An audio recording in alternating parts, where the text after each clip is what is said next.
Coba deh bayangin, di tahun 2026 nanti, ada kemungkinan sebagian dari kita mulai puasa Ramadan sehari lebih awal. Loh, kok bisa? Nah, ini bukan sekedar perbedaan biasa yang sering kita lihat loh. Ini tuh momen bersejarah, beneran. Sesuatu yang bisa mengubah cara kita di Indonesia, bahkan mungkin di seluruh dunia, dalam menentukan kalender Islam. Yuk kita bedah bareng-bareng, kenapa sih tahun 2026 ini bakal jadi sangat-sangat istimewa? Oke, pertanyaan ini. Kenapa sih awal Ramadan bisa beda-beda? Udah jadi langganan tiap tahun kan? Kita semua pasti udah sering dengar. Tapi, khusus untuk tahun 2026, jawabannya bakal beda banget dari yang biasa kita dengar. Serius. Kali ini kita ndak cuma ngomongin soal beda metode hisab atau ruqyat aja, tapi tentang sebuah perubahan yang fundamental dan bersejarah. Jadi yang perlu kita garis bawahi banget nih, perbedaan di 2026 itu bukan karena ada yang salah hitung ya. Sama sekali bukan. Ini tuh beneran tonggak sejarah. Babak baru. Kenapa? Karena untuk pertama kalinya Muhammadiyah akan secara penuh, secara resmi, menggunakan sebuah metode penanggalan yang benar-benar baru dan skalanya global. Oke, biar pembahasannya runut, ini dia peta jalan kita. Pertama, kita lihat dulu kenapa sih ini disebut bersejarah. Terus kita bedah dua pendekatan utamanya, global versus lokal. Abis itu, kita dalamin dikit kriteria teknisnya, kita lihat langsung studi kasusnya di tanggal krusial 17 Februari 2026. Dan terakhir, tentu aja kita bakal bahas kenapa semua ini penting banget buat kita. Siap? Yuk kita mulai? Oke, kita masuk ke bagian pertama, perbedaan bersejarah. Dan iya, ini beneran jadi awal sebuah era baru, khususnya buat teman-teman di Muhammadiyah. Langsung aja kita lihat inti perbedaannya. Nah, ini dia nih inti masalahnya.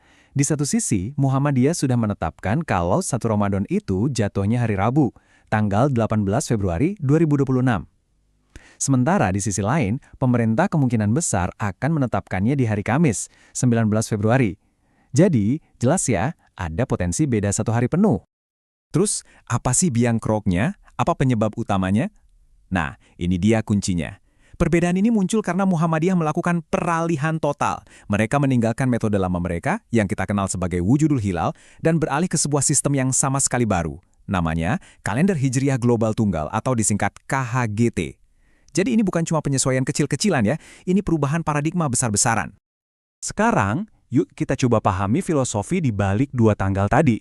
Karena ini tuh bukan cuma soal angka atau hitung-hitungan astronomi, tapi soal cara pandang, sebuah perbedaan yang sangat mendasar. Nah, ini cara paling gampang buat ngelihat perbedaannya. Di satu sisi, ada prinsip Muhammadiyah dengan kalender globalnya, yang motonya bisa dibilang satu dunia, satu tanggal. Pokoknya seluruh bumi ikut satu komando. Di sisi lain, ada pemerintah dengan prinsip Neo-Mabims-nya, yang intinya visibilitas lokal atau regional itu kuncinya. Apa yang kelihatan di wilayah kita, itulah yang jadi patokan. Oke, kita bedah dulu konsepnya Muhammadiyah. Mereka ini pakai prinsip yang namanya Ittihadul Matoli'. Gampangnya gini, anggap aja bumi ini satu desa. Kalau ada satu orang aja di ujung desa, misalnya di Amerika, udah ngelihat hilal atau hilalnya udah memenuhi syarat, maka seluruh desa, alias seluruh dunia, besoknya langsung masuk bulan baru. Termasuk kita di Indonesia. Jadi, satu untuk semua. Nah, kalau pemerintah beda lagi, mereka pakai prinsip wilayatul hukmi. Prinsip ini bilang, tunggu dulu. Apa yang kelihatan di Amerika ya urusan orang Amerika. Buat kita di Indonesia, bulan baru itu baru bisa dimulai kalau hilalnya memang sudah memenuhi syarat keterlihatan di wilayah kita sendiri, atau minimal di negara-negara tetangga kita di Mabims. Jadi patokannya itu lokal, bukan global. Oke, dari filosofi sekarang kita geser dikit ke yang lebih teknis. Soalnya, perbedaan cara pandang tadi itu ujung-ujungnya diterjemahin ke dalam angka-angka. Kriteria astronomis yang spesifik. Yuk kita lihat detailnya. Lihat tabel ini deh, ini perbandingannya secara angka. Kita fokus ke dua hal penting ya. Pertama, tinggi hilal. Gampangnya, ini seberapa tinggi si bulan sabit di atas horizon. Muhammadiyah pakai syarat minimal 5 derajat, lebih tinggi. Sementara pemerintah minimal 3 derajat. Terus yang kedua, elongasi. Ini jarak sudut antara bulan sama matahari. Makin jauh, makin gampang kelihatan. Nah, Muhammadiyah pasang standar 8 derajat, lebih ketat dari pemerintah yang cuma 6,4 derajat. Jadi kelihatan kan, kriteria global ini memang lebih tinggi standarnya. Makanya poin paling krusialnya itu ya ini. Nggak ada yang salah hitung di sini, dua-duanya benar menurut logikanya masing-masing. Ini murni soal perbedaan paradigma, perbedaan asumsi dasar. Pertanyaannya cuma satu, kita mau pakai kacamata yang mana? Kacamata global yang melihat dunia sebagai satu kesatuan, atau kacamata lokal yang berpegang pada apa yang bisa dilihat di halaman rumah kita sendiri? Oke, cukup teorinya. Sekarang kita masuk ke bagian paling seru, studi kasusnya. Kita akan lihat gimana kedua sistem ini membaca data astronomi yang sama di hari penentuan, yaitu tanggal 17 Februari 2026, dan sampai pada kesimpulan yang, ya itu tadi, berbeda 180 derajat.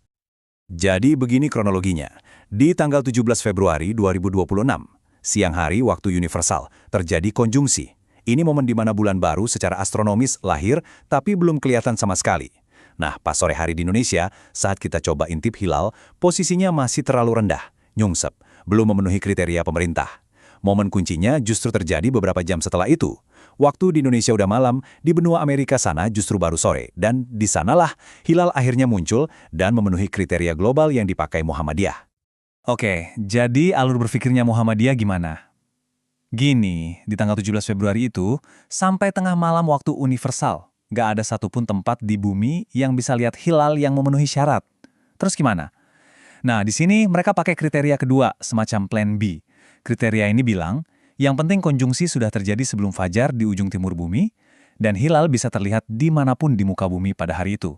Dan ternyata hilal memang bisa terlihat di Amerika setelah tengah malam UTC. Karena syarat ini terpenuhi, maka seluruh dunia ditetapkan masuk 1 Ramadan pada tanggal 18 Februari. Selesai. Kalau pemerintah, prosesnya jauh lebih simpel dan to the point. Sore hari tanggal 17 Februari, mereka akan pantau hilal di seluruh Indonesia. Hasilnya gimana? Prediksinya, hilal nggak akan kelihatan, karena belum memenuhi syarat tinggi dan elongasi. Kalau nggak kelihatan, ya sudah. Aturannya jelas. Bulan Sya'ban digenapkan jadi 30 hari. Proses ini namanya istikmal. Hasil akhirnya, 1 Ramadan baru akan dimulai keesokan harinya, yaitu tanggal 19 Februari. Lugas kan? Nah, sekarang pertanyaannya, kenapa sih kita harus peduli sama semua ini? Kenapa ini penting? Jelas ini bukan cuma soal perdebatan para ahli astronomi. Ini jauh lebih besar dari sekedar beda tanggal di kalender. Ini menyentuh isu yang dalam banget. Soal kesatuan umat, soal tradisi, dan soal bagaimana kita berhadapan dengan modernitas. Oke, mari kita rangkum poin-poin pentingnya. 1. Ini adalah lompatan besar Muhammadiyah dari pemikiran lokal ke global. 2. Ingat ya, ini bukan soal benar versus salah, tapi soal beda paradigma, beda kacamata. 3. Secara teknis, Muhammadiyah itu mengimpor data keterlihatan hilal dari benua Amerika untuk dipakai di seluruh dunia. 4. Pemerintah di sisi lain tetap berpegang teguh pada prinsip lihat dulu di halaman sendiri. Dan 5. Yang paling penting, semua ini adalah bagian dari sebuah diskusi besar tentang cita-cita persatuan umat Islam lewat satu kalender tunggal. Dan pada akhirnya, semua kerumitan, semua perdebatan ini muaranya cuma ke satu angka ini. 1. Semangat di balik kalender Hijriyah global tunggal adalah pencarian akan kesatuan. Satu kalender, satu tanggal, untuk seluruh umat Islam di dunia. Sebuah cita-cita persatuan yang coba diwujudkan lewat sains dan perhitungan astronomi modern. Ini semua akhirnya membawa kita ke sebuah pertanyaan besar sebagai penutup. Dengan adanya dorongan kuat ke arah kalender global di satu sisi, dan tradisi regional yang juga masih kokoh di sisi lain, kira-kira mungkinkah suatu saat nanti seluruh dunia Islam benar-benar bisa bersatu di bawah satu kalender tunggal? Nah, itu pertanyaannya mungkin jawabannya belum kita miliki hari ini, tapi menarik untuk kita pikirkan bersama.